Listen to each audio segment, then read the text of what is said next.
Ethereum literally went from $2,500 to over $4,000 in the matter of 2 weeks, and it's not stopping.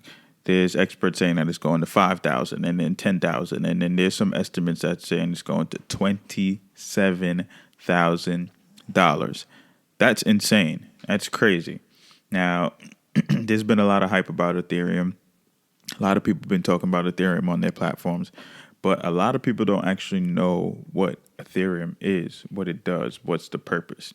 You know what I mean? So I'm pretty much here to explain what Ethereum is, why it's so powerful, and what the potential is. So sit back, relax, and just vibe out. Feel me?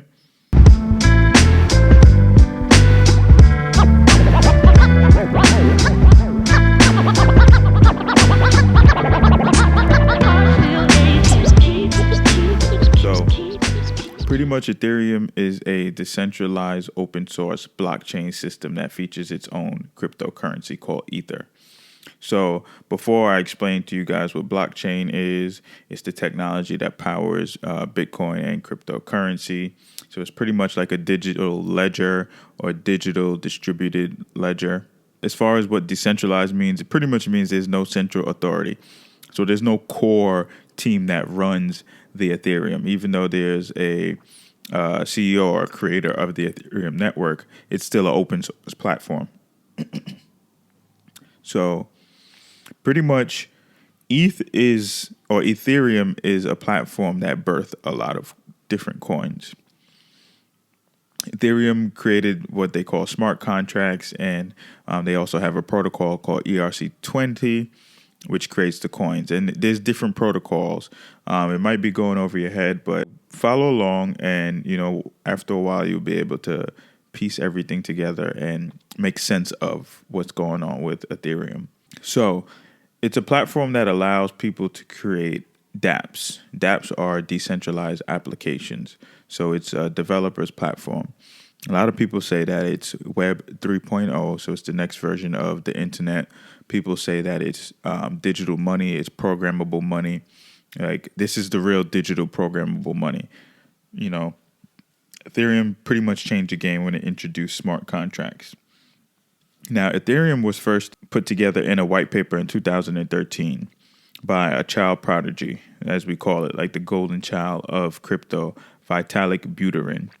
So him with some other co-founders, created Ethereum. Some of the other co-founders are like Charles Hoskinson, who is the creator for Cardano, also the creator of Polkadot, which is another coin that's coming out, was a co-founder. He actually created Solidity, which is a, just like a coding, it's like JavaScript, or you think of like CC+, that it's that for the Ethereum network. So like their code, what the code is written in and whatnot, Solidity, what the developers work on. Ethereum has its own cryptocurrency called ETH or Ether, but it also creates multiple other cryptocurrencies. So the majority of the crypto that you guys see on CoinMarketCap or CoinGecko, if you scroll down your Coinbase, most of those coins was created on the Ethereum platform. And that's a fact, They're like the motherboard. So I like to think of like Bitcoin as like the one that popularized cryptocurrency, but Ethereum is the coin or the platform that revolutionized cryptocurrency. Because of this one technology, it spawned so many different technologies and advancements, and it's just crazy when you really look at it from a macro view. Ethereum is like the number one catalyst for cryptocurrency. The reason why the 2017 bull run went crazy was because of Ethereum. People were putting money into shitcoins and ICOs. So ICOs is like initial coin offering, similar to an IPO. People were putting money into those. A lot of them were rug pulls, which is you put your money in and then they pull the rug. They dipped. Whoever created it dipped. A lot of them weren't really necessarily shit coins. They just didn't, have the right backing, or they didn't spend the money right, or the, technology wasn't really useful, or it wasn't used yet, or, they just had to pivot. So a lot of coins died. A lot of coins never came back. A lot of them did. A lot of them stuck around and stood the test of time. But Ethereum created most of them. NFTs was created with CryptoKitties that actually crashed the Ethereum network. But yeah, because of those crazy spikes in those Ethereum coins, people were taking their money, putting it into Bitcoin and things like that. Bitcoin skyrocketed. There was a lot of dumb money in the space, and ultimately we had a crash. But Ethereum is now powering the next bull run, because just this past summer we had the DeFi summer, and I'll explain what DeFi is a little bit further. But yeah, this summer we had the DeFi summer, and DeFi was created on Ethereum. So yeah, Ethereum is the place to be. Feel me? So I like to call Ethereum blockchain 2.0. Blockchain 1.0 was Bitcoin. Once Bitcoin was created, being that it's an open source code, a lot of other, developers were coming out with their version of a Bitcoin. You have like your Litecoins and like your Digibytes and, different things like that. Ethereum just changed the game completely. It wasn't trying to be like Bitcoin. And that's why I say it's the revolutionizer. So we have smart contracts. So programs on the blockchain that can be executed automatically when certain conditions are met. Conditions which are coded into the contract. So now you don't need a middleman. You could literally have smart contracts for anything. And like the craziest thing I heard one time is like, imagine when we really have smart cities and like these smart cars and like driverless cars or autonomous cars, as you should say. Right now, I'm cruising in my Tesla. You got your Audi or your BMW electric car or your Porsche electric car, whatever it is. Your Neo, whatever it is. Right now, say for instance, you have a smart contract that every time you let a car cut you off, you actually get paid in a particular cryptocurrency. So I heard someone say that, and that just blew my mind. Like, yo, this is crazy. This is crazy. But smart contracts can be used for a lot of things. Like, to my artists out there, whether you're a painter or a musician, smart contracts will be your best friend. Smart contracts allow people to lock up money in a particular fund or a pool of money and gain a certain amount of interest, and they don't have to worry about that money getting stolen or, going to zero or whatever, because it's protected by the smart contract. So smart contracts go a long, long way. A long way. What's dope about the smart contracts is the security, the efficiency. It's paper-free, it's transparent, clear communications, you save money. There's storage and backup because everything is on the blockchain. So, like, smart contracts are going to change the game. Think of anything that you need a contract for, and you can use a smart contract for it. Like, it's crazy. But smart contracts are powering a lot of the inner workings behind these coins and behind these platforms. So, that's something to dig in deep, and I would like to do an episode strictly for smart contracts, because that would be dope. Now, one thing that people don't know is that there is tons of companies working with Ethereum. We have the Ethereum Enterprise Alliance, or the Enterprise Ethereum Alliance, the EEA. You got companies like Accenture. You got companies like BBVA. You got BP Gas Station, ING, JP Morgan, Santander Bank, Microsoft. Microsoft Azure uses Ethereum. You got AWS, which is Amazon Web Services. You got Intel. And there's so many more that's being added to this alliance. So, and this has been around for years now, like a couple of years. So this ain't new, really and truly. So as I said before, you have Bitcoin, you have Ethereum, then you have your altcoins. The altcoins pretty much means alternative coins. So everything other than Ethereum and Bitcoin. Although Ethereum is considered an altcoin as well, it's the mother of the altcoins, as I said. So right now, there's like over 2,000, over 4,000 coins. It's crazy. But yeah, Ethereum is responsible for a lot of them. So Ethereum brought us DeFi, right? And DeFi is pretty much decentralized finance. So it's the new wave of finance. This is what's going to disrupt the entire finance industry that we know today. All right? It's going to. Trust me. I promise you that. So pretty much what DeFi stands for is decentralized finance. It's a blockchain-based form of finance that does not rely on a central financial intermediary, such as like your brokers, like your exchanges, like Fidelity and E-Trade and whatnot, or banks to offer traditional financial instruments. So these financial instruments are created on the Ethereum blockchain or on blockchain, period. And instead, it utilizes like smart contracts. So this is why I was saying smart contracts powers a lot of platforms that we use today, and we don't even know it. So in a nutshell, what DeFi does, it takes the traditional aspects of the financial system that we know today, and it just pretty much replaces the middleman with the smart contract. So the smart contract carries out everything. DeFi has spawned a crazy revolution. There's lending, there's earning, there is so much different ways to make money with DeFi. You have farming, mining pools. It's so much to consider. Now, Ethereum created DeFi, but there's also now other platforms that are participating in this whole DeFi world. But the most popular applications that fall on DeFi or under the DeFi umbrella would be like your DEXs. So that's number one, DEXs. What are DEXs? DEXs, pretty much. So this is a decentralized exchange. So it's an online exchange that helps users exchange currencies for other currencies, whether it's like US dollars for Bitcoin or Ether for DAI or Cardano for Uniswap or what have you. So DEXs are hot. They're really hot. You got Uniswap, you got SushiSwap, you got 1inch, you got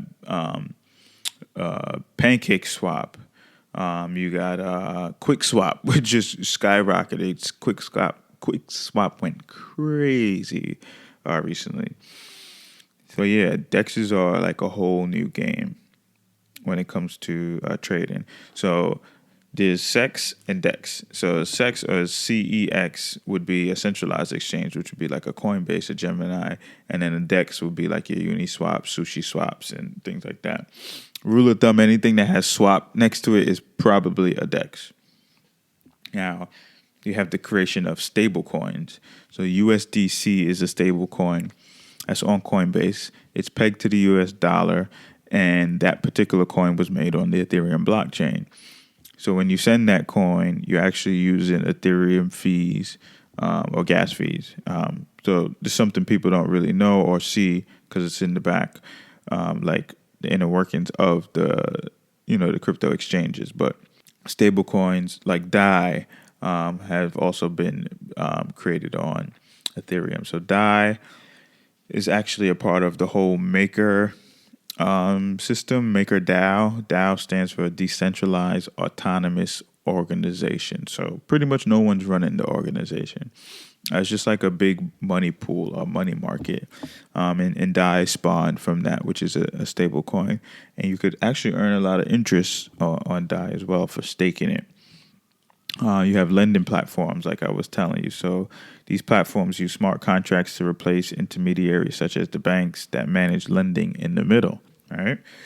Now you have wrapped Bitcoin or wrapped anything. So there's a particular coin called REN.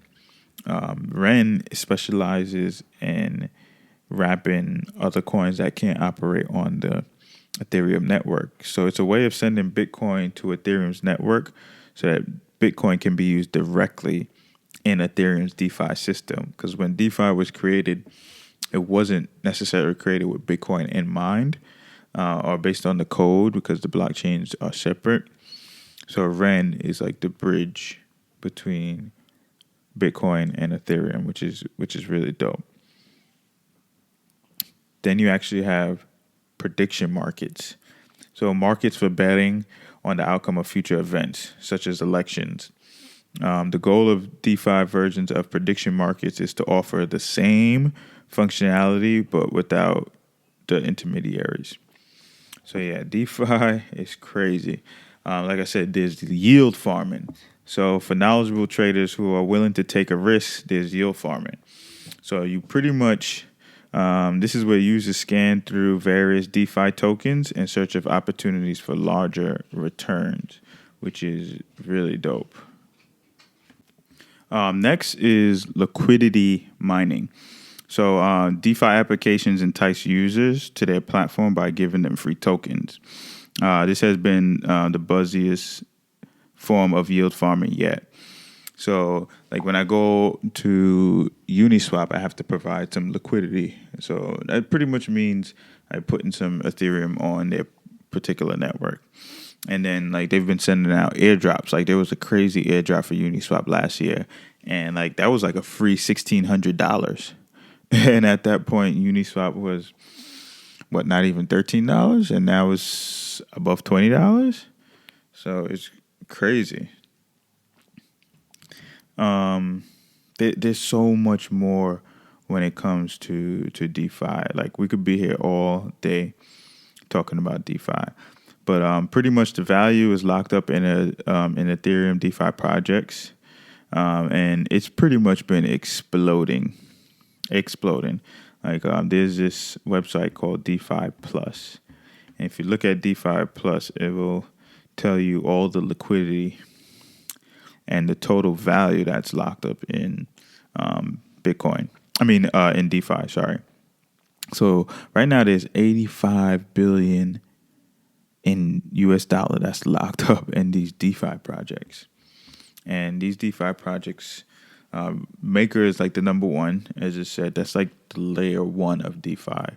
Then you have Compound, which is like the layer two of DeFi. These are like blue chip cryptocurrencies. They don't really move fast, but when they move, they move. Feel me? You have Aave, which used to be called ETHLend. They're a lending platform. You got Curve Finance, which is a DEX. You have Uniswap, which I was talking about before, SushiSwap, Liquidity, which is a new one, Yearn Finance, which is a crazy coin. Yearn Finance actually hit 40 racks before Bitcoin did, which is crazy. You got Polygon, which is helping crypto scale and reduce their gas fees. Look into Polygon. You got Balancer, Bancor. You got Kyber Network. You got 0x. You got Synthetics. Synthetics is dope because what Synthetics is going to do is pretty much take real world assets and make them synthetic tokens. So now you could trade them on the blockchain 24/7, and now everyone has access to them. So it's just like a derivatives market. So you don't actually own the stock, but you can still benefit from the stock going up, which is dope. That's crazy. It's so much with DeFi. Like I said, we could be here all day talking about DeFi. Ethereum is also responsible for NFTs, as I was explaining. So NFTs are non-fungible tokens, as we know, with CryptoKitties. So CryptoKitties was an NFT game that just broke the network. It went crazy. Well, technically, the first NFT was created back in 2014. If you really want to be exact. But CryptoKitties was in 2017, and it was like one of the most popular because it crashed the network. It hit the mainstream in 2017, and that's pretty much when people really realized what NFTs were, because CNN actually tweeted about it. They said, "Meet CryptoKitties, a species of blockchain-based digital cat that you can now buy and trade with cryptocurrency." But 2014 was the first NFT that was ever introduced. But again, NFTs is just a non-fungible token. It's simply like a unique digital asset. Just like one of one or one of five or one of 10, with whatever they create. But it's not fungible, so it's not interchangeable for something else. But Ethereum is pretty much the unit of exchange for NFTs. Usually when people sell an NFT after it's been minted, they sell it for Ethereum, right?